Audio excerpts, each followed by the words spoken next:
Assalamualaikum warahmatullahi wabarakatuh. Bertemu kembali di dalam saya punya live show dekat TikTok. Okey, so hari ini kita akan bercerita mengenai apa yang berlaku pada siang tadi, iaitu satu perkara yang agak mengejutkan telah berlaku yang memang memang tak disangka-sangka berlaku, tapi dia berlaku pada siang tadi, iaitu daripada Bank Negara punya Monetary Policy Committee meeting, yang mana telah berlaku satu keputusan yang kita tak jangka. tak dia Kita tak jangka, tetapi dia melegakan. Waalaikumsalam dari Pharmacist. Terima kasih join. Suara saya clear atau tak? Boleh komen tak? Suara saya okey ke tak? Nanti cakap sekali saya cakap seorang. Jadi ini adalah satu perkembangan yang mengejutkan pada siang tadi di mana Bank Negara mengekalkan OPR ataupun Overnight Policy Rate pada paras 2.75 dan dia tidak menaikkan pada kristal keluar suara. Terima kasih. Jadi dia tidak meningkatkan pada paras 3.0 lah. Ini satu perkembangan yang sangat-sangat. Waalaikumsalam Zeus. Saya pun baru start. Suara clear akan tetapi.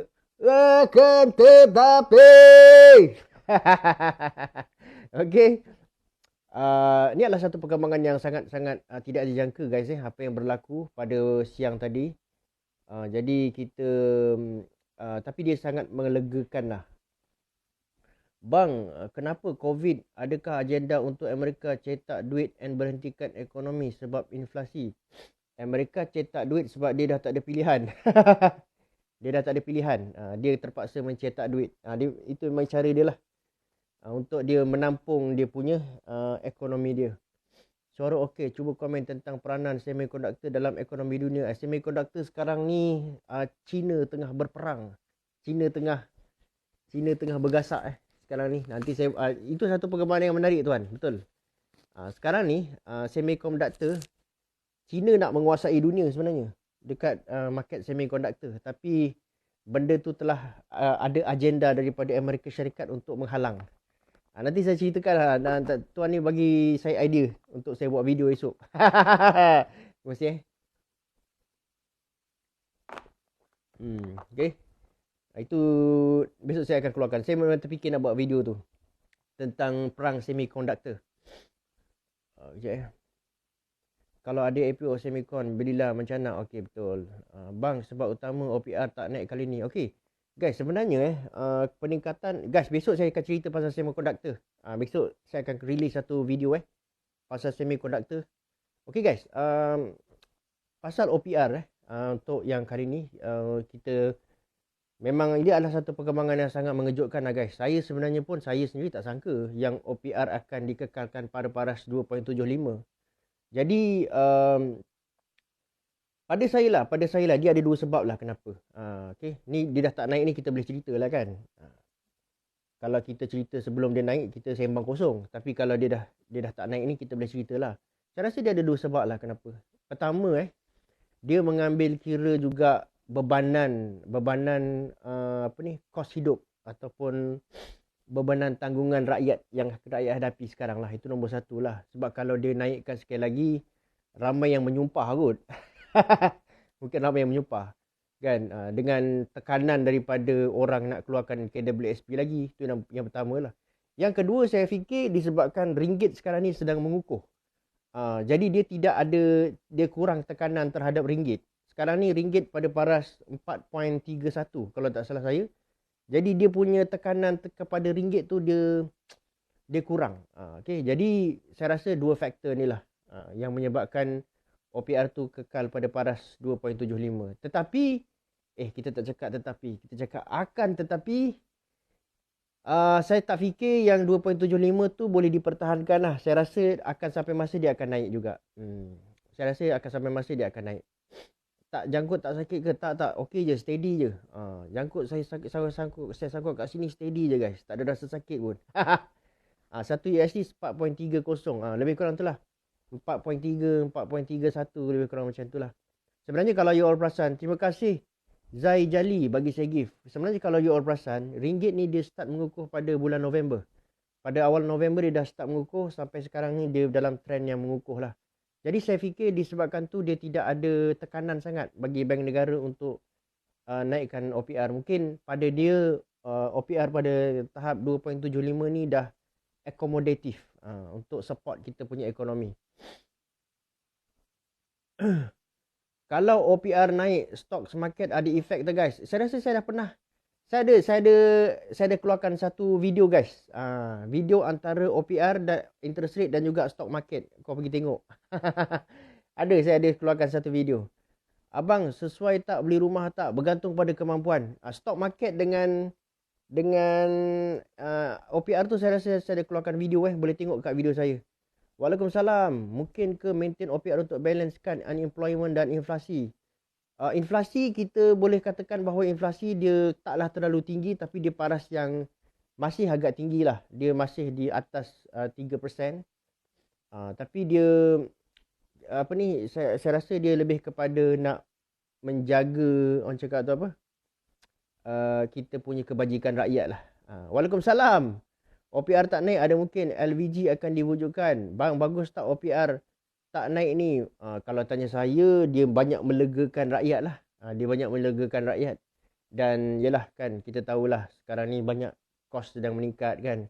Jadi installment pun taklah naik kan. InsyaAllah tak naik lah.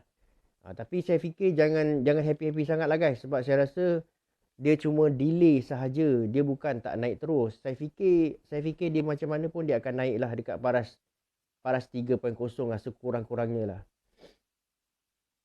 Ekonomi kita sekarang ke arah baik atau tak ya bang? Pada saya kita sedang melalui beberapa fasa yang agak positif lah. Contohnya macam kita punya ringgit sekarang ni dah menunjukkan pengukuhan. Pada saya walaupun dia tidaklah besar sangat, tetapi dia ada tanda-tanda yang menunjukkan bahawa foreign investor dah mula yakin lah pada kita.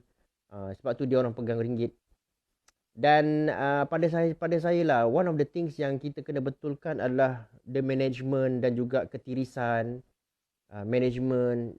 Ketirisan. Benda-benda tu kita kena aim dulu guys untuk kita pergi tackle benda-benda yang besar. Of course kalau kita tengok dari segi inflasi, dari segi global economy pun kita tak nak kontrol lah. Tetapi benda-benda yang pasal ketirisan, pembaikan dari segi pengurusan, benda tu kita kena jagalah. Cuma concern kerajaan bagi tahun ni adalah saya fikir cabaran yang besar adalah dari segi defisit. Defisit kerajaan yang dijangka akan bertambah besar lah sebenarnya. Dan juga lagi satu, kalau korang perasan, saya ada buat satu video iaitu tentang hutang negara kita yang sebenarnya kalau dicampur dengan liability adalah 1.5 triliun. Itu pun satu lagi cabaran macam mana nak mengurangkan tu. Kalau kata guys, defisit kita, kalau kata once kerajaan bentang bajet pada Februari ni nanti, Februari 24 kalau tak silap, dia bentang bajet, dia ada lagi defisit dekat situ dan malah defisit dekat situ makin berkembang, kita boleh expect yang hutang kita tu 1 triliun tu dia akan naik lagi. Sebab guys, sebenarnya hutang 1 triliun tu dia dapat daripada bajet defisit setiap tahun, dia kumpul jadi akumulatif dapatlah 1 triliun. Kalau kata selagi kita tak dapat nak kurangkan, kalau kata kita walaupun kita defisit, kita dapat kecilkan defisit tu, hutang tu tetap akan meningkat guys. Tapi dia taklah meningkat pada paras yang tinggi guys. Saya rasa one of the biggest challenge bagi the government pada tahun ni adalah macam mana dia nak maintain bajet defisit, dia nak kecilkan bajet defisit tu, yang saya rasa dia tak boleh buat lah untuk tahun ni. Sebab yelah, kalau kita tengok pun banyak perbelanjaan yang kerajaan dah buat sebenarnya. Kalau korang tengok kan, tol pun dia bagi percuma kan. Banyaklah bantuan-bantuan yang dia bagi kan. Tapi itulah cabarannya bagi kerajaan. Kalau dia tak buat, nanti orang marah pula kan. Adakah bank sedang menunggu reaksi ekonomi terhadap sekatan minyak Rusia dulu dan baru decide OPR macam mana? Sebenarnya dia pun boleh jadi faktor juga, tapi pada saya dia lebih kepada inflation dan juga kadar tukaran. Itu adalah dua faktor yang menentukan sama ada bank negara akan mengubah OPR atau tidak. Bos, adakah pengeluaran bersasar KWSP punca inflasi negara. Okey, ni adalah satu pandangan yang ada bercampur bau guys ada bercampur bau. Ada orang cakap KWSP tidak menyebabkan inflasi. Tapi ada juga ahli ekonomi yang cakap bahawa pengeluaran KWSP menyebabkan inflasi.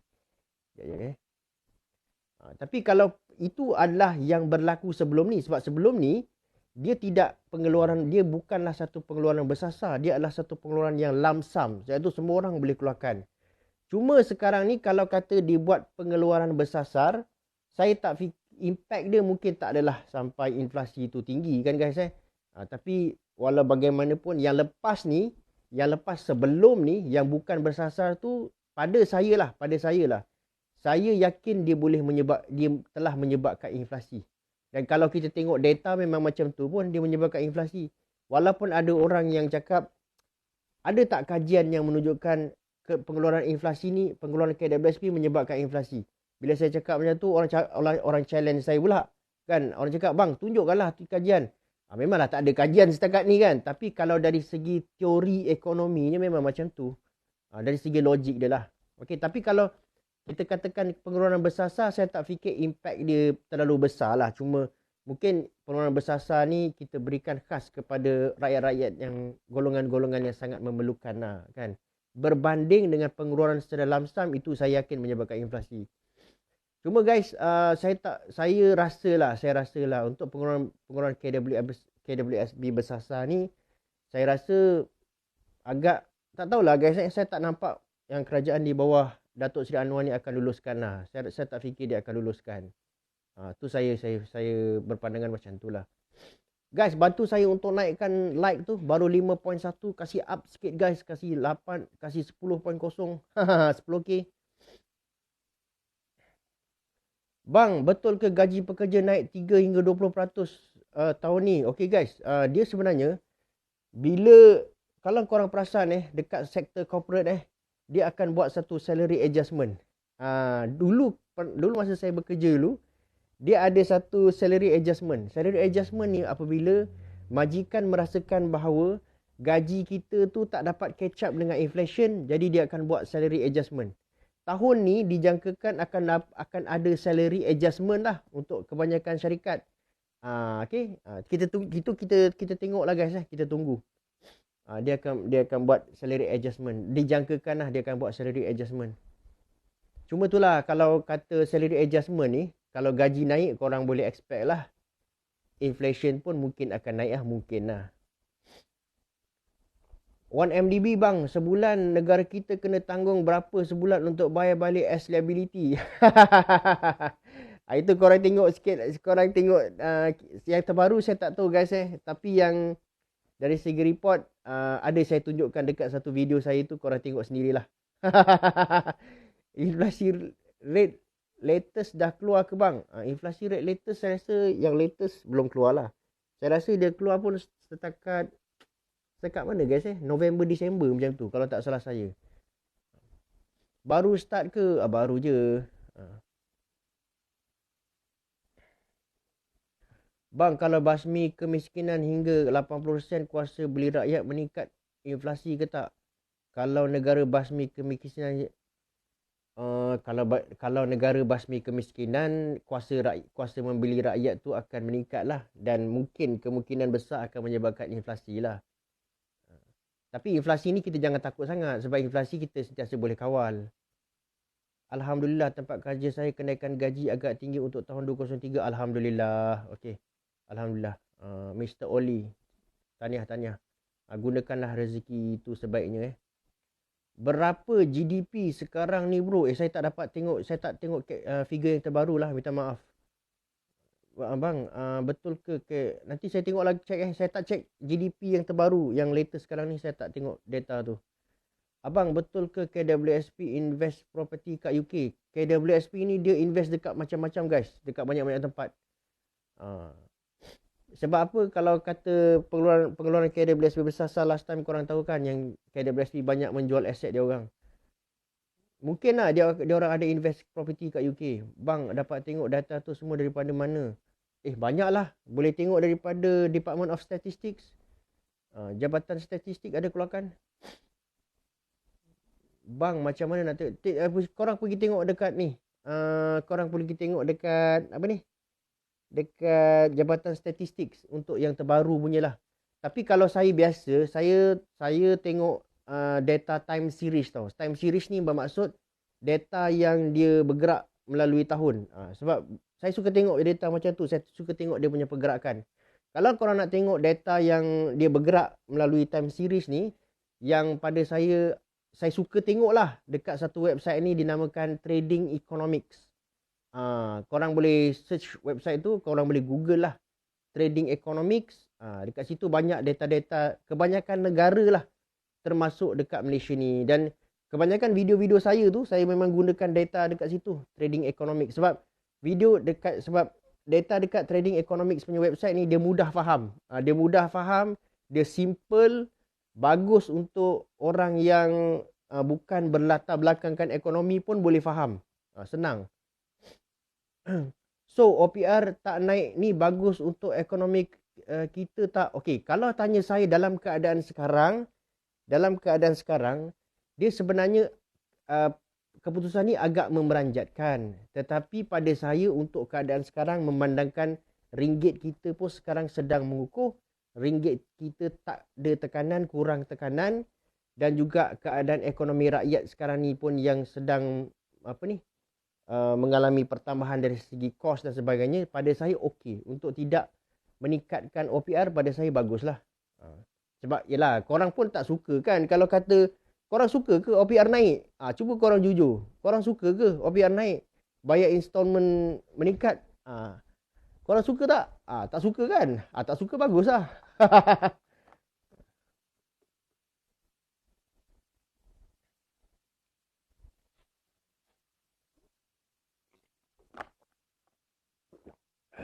Korang tak suka kan? Kau tak suka. Kalau tak suka, baguslah. Maksudnya tindakan tu baguslah. Keputusan tu baguslah. Perit kan? Tahulah. Memang perit. Tuan kerja apa? Saya suka pendengar tak? Saya saya bekerja sendiri. Saya buat bisnes. Saya menjalankan beberapa rangkaian perniagaan lah. Itu dulu saya bekerja dengan orang, saya makan gaji kan, tapi saya dah berhenti daripada makan gaji dan saya bekerja sendirilah sekarang ni. Saya bekerja sendiri. Saya buat income sendirilah. Okay. Daripada beberapa rangkaian perniagaan lah. Dan salah satu rangkaian perniagaan salah satu bisnes yang paling awal saya buat adalah bisnes minyak aromaterapi, guys. Dekat saya punya buku yang saya letak dekat shop saya tu, warna merah tu, itu adalah buku yang mana saya ceritakan masa saya mula-mula menceburi bidang perniagaan dulu. Masa saya mula-mula masuk ke dalam bidang perniagaan lah. Jadi buku tu menceritakan kisah saya dululah, beberapa strategi yang saya gunakan. Jadi kalau korang berminat, korang boleh dapatkanlah buku tu. Okay, RM30 sahaja. Kalau kata first time buyer dekat TikTok, dapat diskaun RM10 lah. Jadi dapat dengan harga RM20, macam tu. Okay, kalau first time buyer lah dapat diskaun RM10. Okay, kalau tak, harga tu biasa dalam harga RM30. Bang, rasa bila masa sesuai untuk laksanakan GST kembali? Kalau tanya saya lah, kalau GST ni secepat mungkin lagi bagus. Kalau tanya saya lah. Cuma saya rasa mungkin ada soal keegoan dekat situ. Kalau tanya saya, secepat mungkin lagi bagus, guys. Sebab guys, kita kena tahu sistem cukai kita yang sekarang ni memang tak sustainable. Tak sustainable ni maksud saya, dia tak dapat support kerajaan punya income tau. Korang faham tak? Sebab tu yang katakan defisit ni. Sebab apa? Kita tak dapat nak generate income yang cukup baik daripada cukai. Dan korang tengok, saya ada keluarkan satu video, guys, yang saya menunjukkan kepada korang yang pungutan cukai kita sebenarnya makin jatuh. Kalau korang tengok data tu agak menyedihkan. Korang korek baliklah video-video saya dekat saya punya TikTok tu. Korang tengok balik lah. Dan korang boleh tengok lah. Yang logik lah. Korang boleh nampak lah kenapa kita punya defisit berkembang. Because kita tak dapat generate enough revenue. Okay, dan kerana hasil cukai kita menurun. Okay, dekat situ korang boleh tengok ada satu video saya. Korang tak telus bang senang. Yelah tak telus. Tak telus. Maksudnya ramai orang boleh lari. Kan? GST pun is not perfect. Tapi dia lebih transparent lah. Kan? Kalau korang tanya saya secepat mungkin, of course lah bagus lah kan. Tapi kerajaan sekarang korang rasa dia nak ke nak buat? Kan? Mungkin sebab apa, ada setengah orang yang ada dalam kerajaan sekarang ni yang dulu menentang GST tu. Jadi kalau dia orang nak buat GST tu, ni adalah soal keegoan lah kan. Macam tu lah kan. Tapi untuk kebaikan negara saya rasa dia perlu dilaksanakan. Okay? Dan pada saya tahap 3% okey untuk GST. Cuma dulu saya rasa kesilapannya ada dua lah. Saya rasa kadar 6% tu terlalu tinggi masa dia mulakan dulu. Lepas tu ada publicity yang tidak begitu baik lah pasal GST. Tu yang ramai culas cukai betul. Okay. Kita tak boleh nak bertahan guys dalam sistem cukai SST. Betul. Kalau korang tanya mana-mana pakar ekonomi pun, kalau korang tanyalah mana-mana pakar ekonomi pun, diorang akan support GST. Sebab apa? Kalau kita tengok dari segi data, kalau kita tengok dari segi rekod pungutan cukai, memanglah keadaan yang ada sekarang ni, sistem pungutan cukai kita dan hasil yang kita berjaya generate daripada cukai SST tu semakin jatuh guys.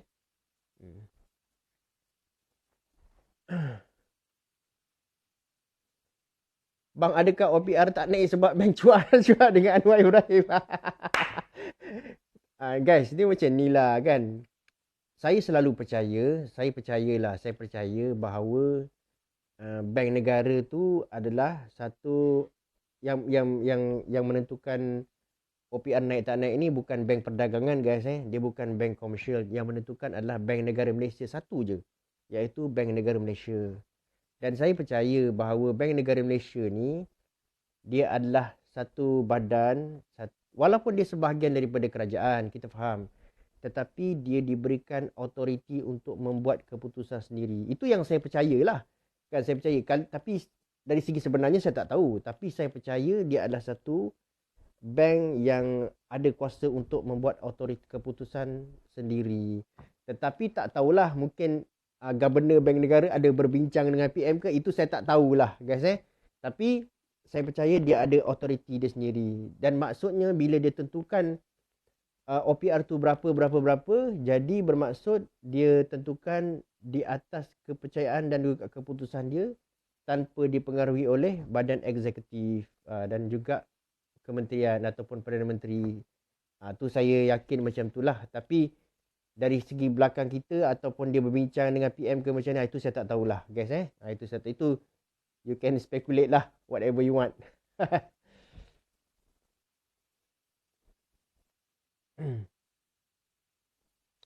Boleh ke GST dan SST dilakukan sekali? Tak boleh. Dia kena pilih salah satu. Nanti dia akan susah nak manage. Dia kena pilih salah satu je guys. Sama ada you nak buat GST atau nak buat SST. Dia sistem cukai ni dia tak boleh campur aduk.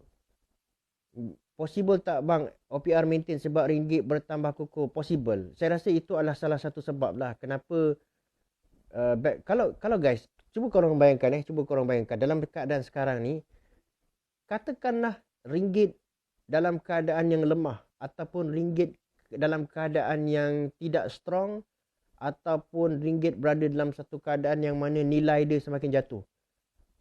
Korang rasa Bank Negara nak maintain tak OPR pada 2.75? Tak guys tak. Okey. Dia akan naikkan. Tapi saya percayalah salah satu sebab kenapa OPR tu maintain adalah disebabkan ringgit menunjukkan trend yang mengukuh. Okey.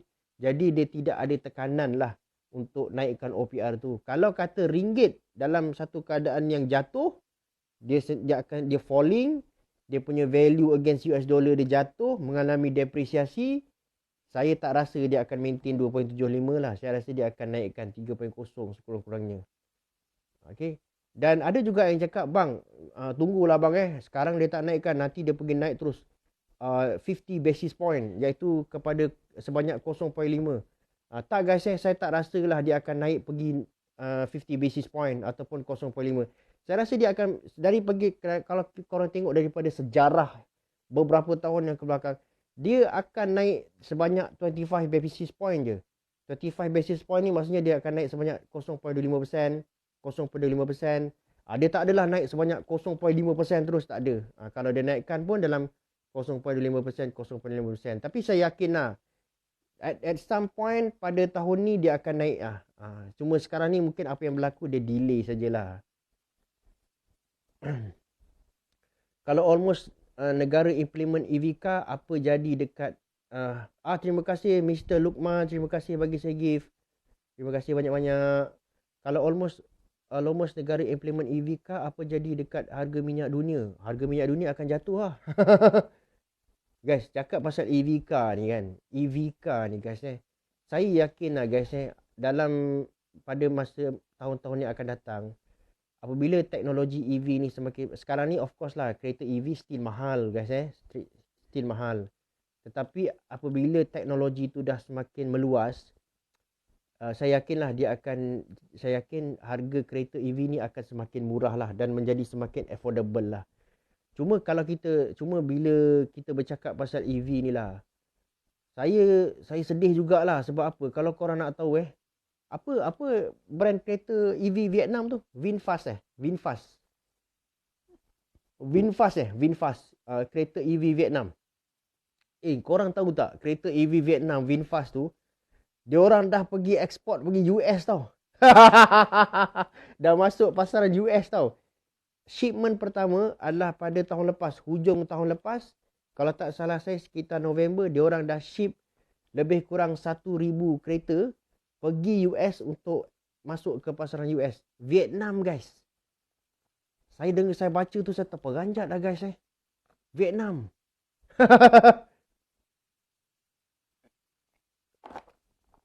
yang dia katakan negara yang saya tak tahu lah. Kalau kau perasan Vietnam sekarang ni dia punya kepantasan perkembangan ekonomi dia sangat laju guys Kadang-kadang kita malu lah guys Kita malu lah.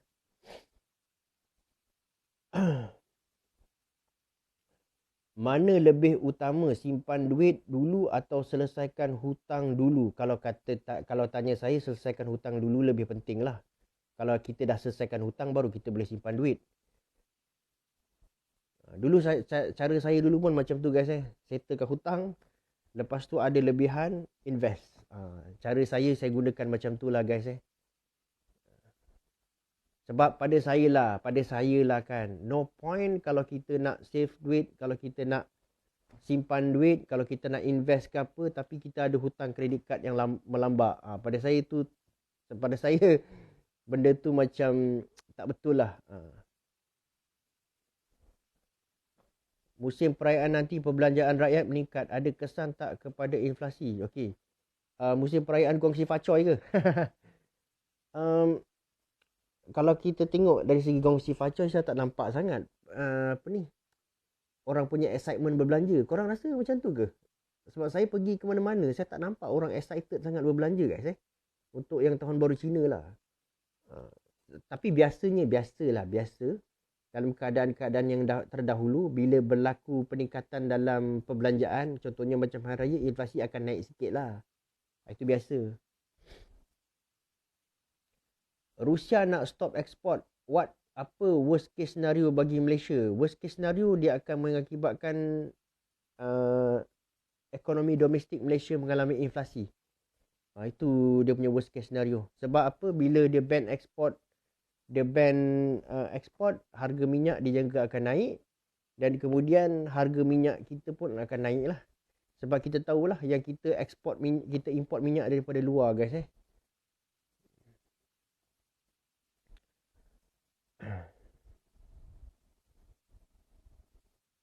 Kalau harga petrol murah, adakah wang USD makin tidak mengukuh? Kalau harga petrol murah, adakah wang USD makin tidak mengukuh? Kalau harga petrol tinggi, wang USD makin mengukuh lah. Mungkin lah, mungkin. Sebab apa ni, banyak kalau trading minyak kan pakai USD kan. Kalau semakin tinggi harga minyak dunia, semakin tinggi lah, semakin naik nilai, semakin kukuh lah USD. Setakat ni investment apa yang baik pulangan dia? Okay guys, saya sebenarnya bab-bab investment ni saya tak berani nak nasihatkan korang sangat lah. Korang pilih lah investment yang patut. Tapi bagi saya lah, untuk dalam keadaan sekarang ni, saya lebih prefer investment yang apa ni, yang selamat lah. Saya prefer investment yang selamat. Itulah dia. Itulah jawapan saya. Betul ke CPTPP? Ni trade agreement kan? Cerita sikit pasal BRICS bang. CPTPP, CPTPP. Ni kalau tak salah CPTPP ni ialah trade agreement ni.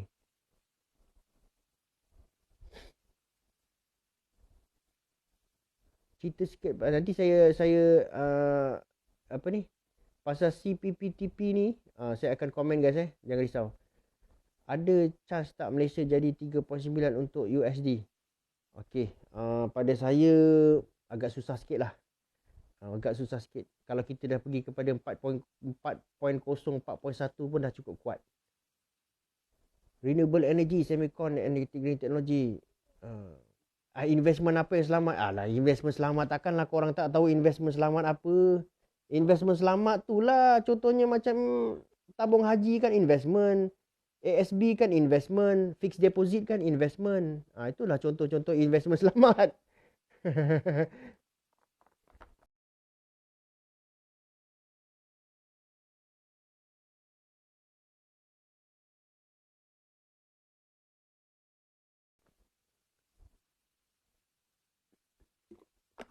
Emas kan selamat.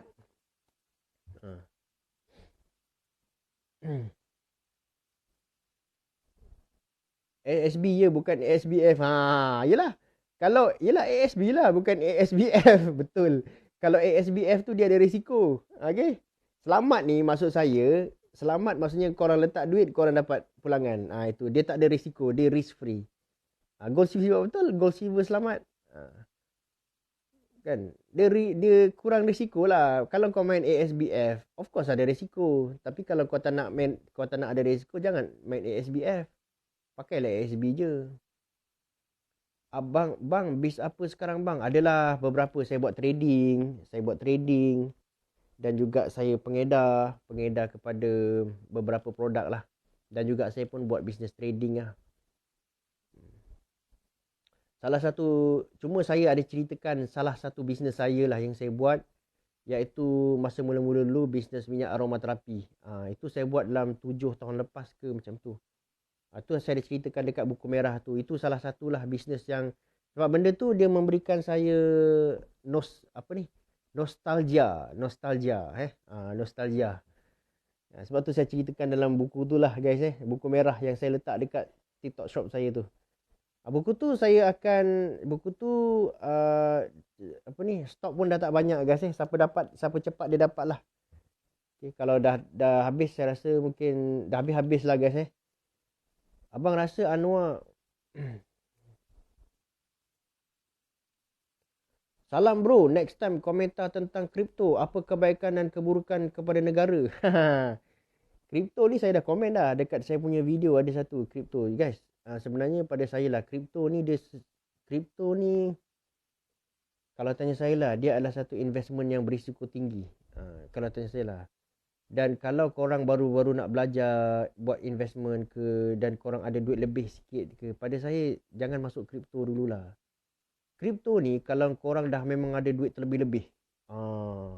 Kalau korang ada duit terlebih, korang boleh main kripto lah. Sebab bila korang main kripto ni, korang maksudnya korang rela duit tu terciduk. Kalau korang sanggup duit tu terciduk, korang main lah kripto. Kalau tak, jangan guys. Saya sendiri pernah terciduk. Saya pernah buat profit, saya pernah tercedok dekat kripto. Saya dah rasa lah semua tu. Jadi kalau itulah saya nasihatkan, kalau yang baru-baru belajar tu jangan main kripto lah. Kecuali kalau korang ada duit lebihan lah. Kalau korang ada duit lebihan, korang boleh main kripto lah. Kalau tak, jangan lah. Dan lagi satu guys, saya tak fikir yang kripto ni dia akan menjadi mata wang digital pada masa depan. Itu saya punya honest opinion lah. Saya rasa dia terlalu berisiko dan dia punya nilai dia terlalu volatile. Maksudnya dia terlalu naik dan turun dalam apa ni? Dalam dengan apa ni, volatility dia sangat tinggi. Tapi pengganti kripto adalah yang bukan pengganti lah, maksudnya yang akan dijadikan sebagai mata wang digital adalah CBDC pada saya lah, bukan cryptocurrency lah. Dia central bank digital currency. Pada saya itu akan menjadi mata wang utama lah, okay? Pada satu hari nanti. Terduduk tak kripto? Saya pernah terduduk juga. Besar juga. Saya cerita lah, saya pernah main kripto. Dalam masa 3 bulan saya buat lebih daripada 100k. Saya pernah buat guys Dalam masa 3 bulan saya buat lebih daripada 100k. Dalam 150k macam tu saya pernah buat. Okay. Dalam 3 bulan je. Tapi bila time tercedok, korang faham-faham lah. So, saya pernah rasa tercedok, saya pernah rasa buat duit pun saya pernah rasa. Terbaring dah tu dia cedok. Sebab sekarang ni kan guys, sekarang orang cakap kripto sekarang ni harga murah kan. Okey, boleh lah korang beli sikit-sikit lah. Tapi kita pun tak tahu guys dalam keadaan ekonomi sekarang ni yang tak menentu. Kalau korang, contohnya korang yakin harga tu dah murah, kadang-kadang harga tu dia apa ni, dia jatuh lagi, itu korang tak tahan nanti. Kan? Korang rasa harga tu dah murah dah, lepas tu dia nak naik kan. Lepas tu korang belilah pada paras tu. Kemudian harga tu makin turun. Dekat situ kau dah gelabah. Sebab apa? Kau tak sanggup hilang duit tu. Kan? Dekat situ kau dah baru panas lah. Kau dah berpeluh lah. Kan? Kan? Sebab tu saya cakap, kalau kata kau apa ni tak sanggup loss jangan main kripto lah. CBDC can explain lebih bos. CBDC saya ada beberapa video dekat saya punya TikTok, saya dah keluarkan. Tengoklah dekat situ CBDC. Adalah beberapa video saya pasal CBDC guys boleh tengok TikTok saya.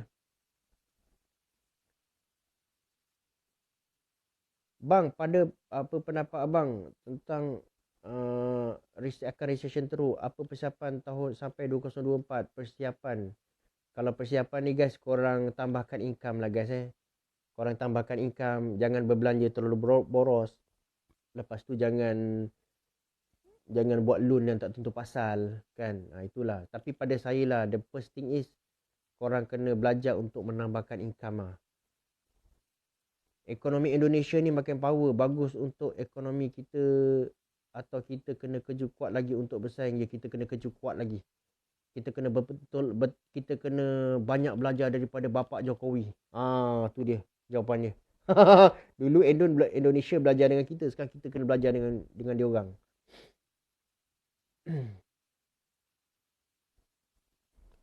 Lagi satu, kalau kata tanya saya lah guys meningkatkan pendapatan ni guys sebenarnya pada saya lah, saya tak tahu orang lain lah. Kalau saya lah, saya percaya satu cara yang sangat berkesan untuk meningkatkan pendapatan adalah melalui berniaga. Kalau tanya saya lah.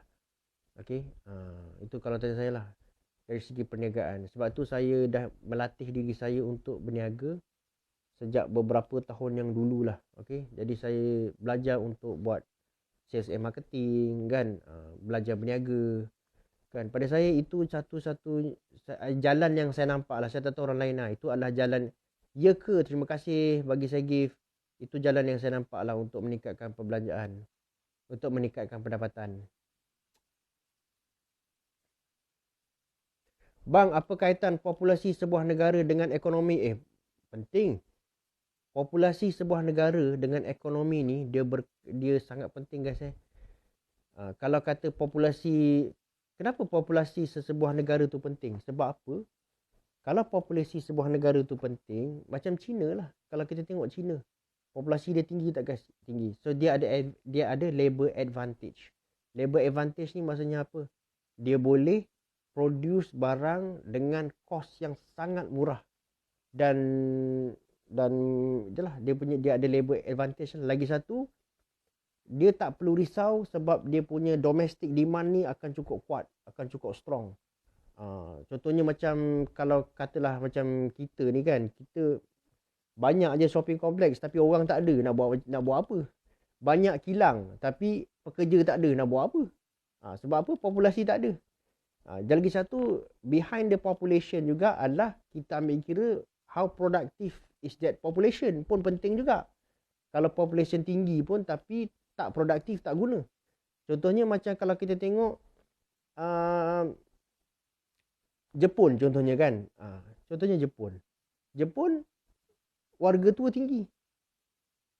Aging population tinggi. Pun tak guna juga. Ekonomi pun tak berkembang. Kan?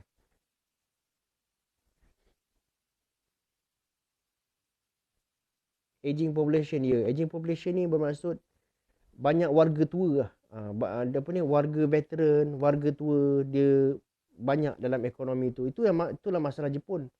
Salah satu masalah Jepun lah sekarang ni. Yang mana dia telah mengalami keadaan ni sejak tahun 1990-an dan orang ahli ekonomi panggil ni sebagai the lost decade. Sejak daripada tu dia dah tak boleh nak growing lagi dah ekonomi dia.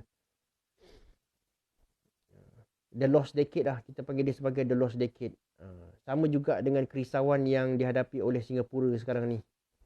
Singapura pun berhadapan dengan macam tu, berhadapan dengan resiko yang sama. Sebab itulah dekat Singapura kalau kata kau dapat anak, dia bagi kau duit. Kan, dia bagi kau duit. Sebab apa? Dia nak galakkan orang beranak. Bang, komen sikit 7 cara Ahmad Maslan kurangkan hutang. Nanti saya buat video. Ni pun menarik.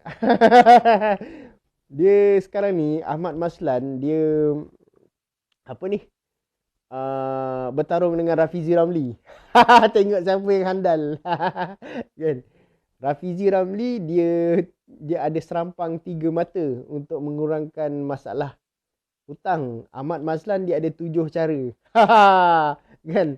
Nanti kalau saya bandingkan kedua-dua ni bagus juga Kan? Kita tengok mana lagi cara yang paling power. InsyaAllah guys, saya akan keluarkan video tu. Ahmad Maslan dia recommend 7 cara, Rafizi dia gunakan serampang 3 mata.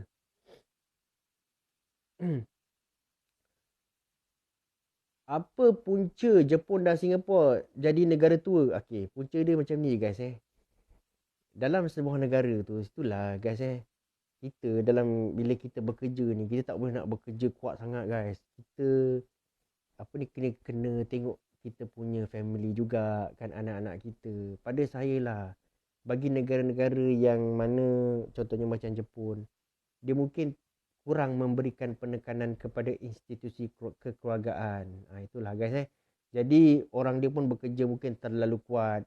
Kerja dah macam robot kan, kerja macam robot, kuat sangat. Jadi dia tidak memberikan penekanan kepada institusi kekeluargaan.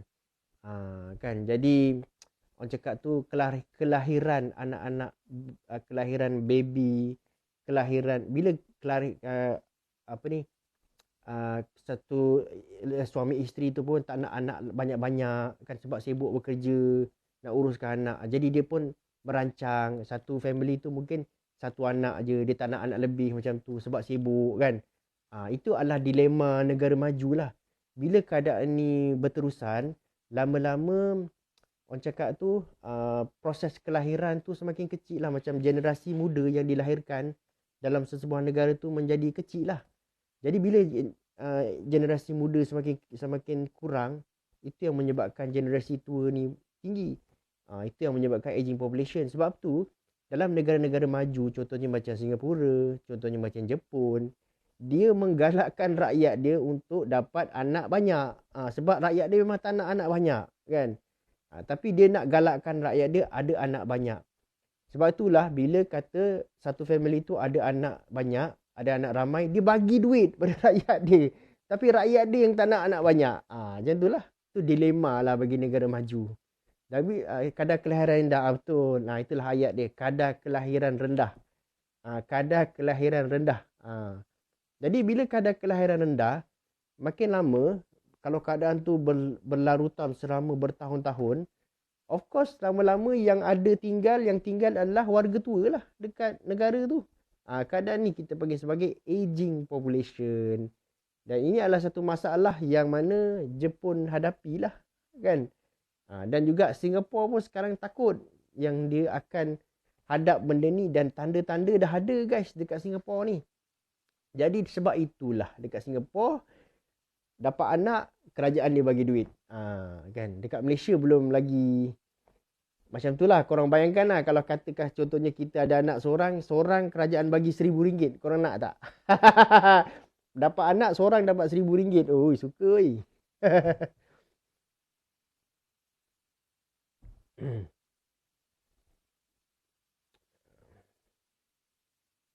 Negara barat nak tambah populasi tapi benarkan LGBT.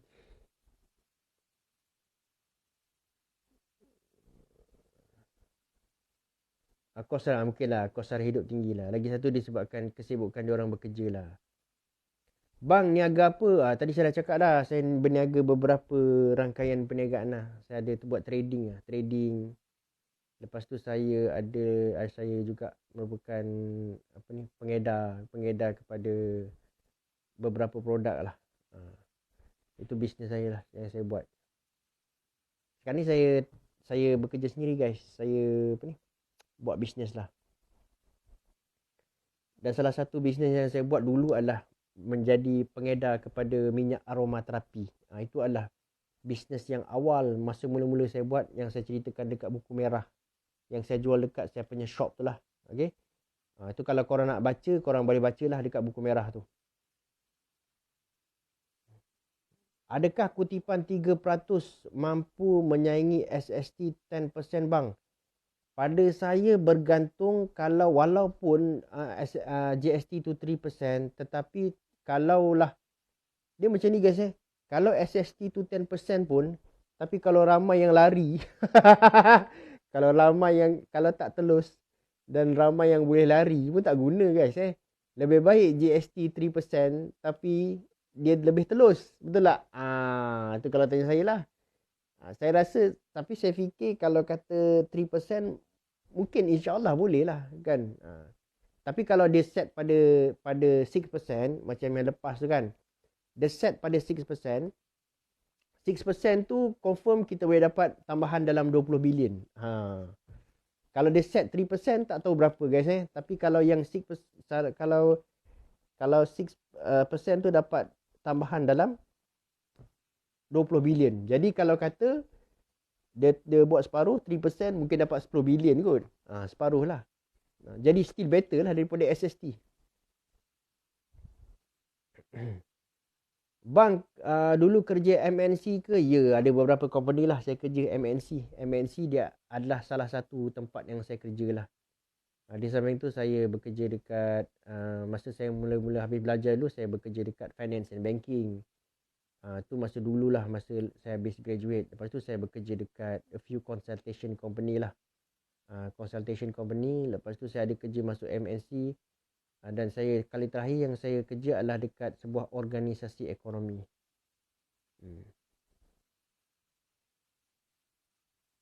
6%, 45 bilion, 22 bilion macam tu lah, mungkin lah.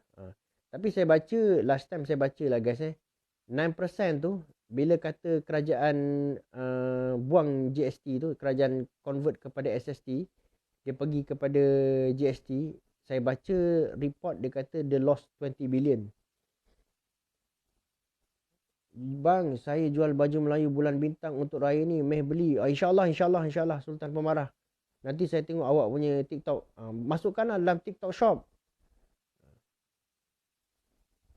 Sekarang kerajaan tengah pening harga barang mahal. Kalau tambah GST lagi diorang pening. Okay guys, saya pun dah nak end live guys Terima kasih guys Besok saya akan Bang, upload live dekat YT bang. Ya, saya guys, apa ni, saya punya live ni saya akan upload dekat YT guys eh. Korang tengok dekat situ lah, subscribe YT saya. Okey. Tak boleh cakap perkataan betul guys eh, nanti kena apa ni? Orang cakap tu kalau promote social media yang lain kena ban eh. Itulah saya cakap YT je. Okey. Okey guys, terima kasih banyak-banyak. Nanti kita boleh sembang-sembang lagi lah. Okey. Dan juga besok saya akan release beberapa video lah. Contohnya macam Ahmad Mazlan dan juga Rafizi Ramli. Lepas tu saya mungkin akan release video pasal CPT Trade Agreement tadi tu. Itulah antara video saya akan release esok insyaAllah guys eh. Okey guys, terima kasih banyak-banyak. Siapa yang belum follow saya tu boleh tekan butang follow tu. Terima kasih banyak-banyak guys dan juga saya ucapkan terima kasih kepada siapa yang semua sudi join saya malam ni, dan juga terima kasih kepada yang sudi mendapatkan buku saya itulah. Okey, semoga Allah murahkan rezeki kita semua. Assalamualaikum warahmatullahi wabarakatuh dan terima kasih guys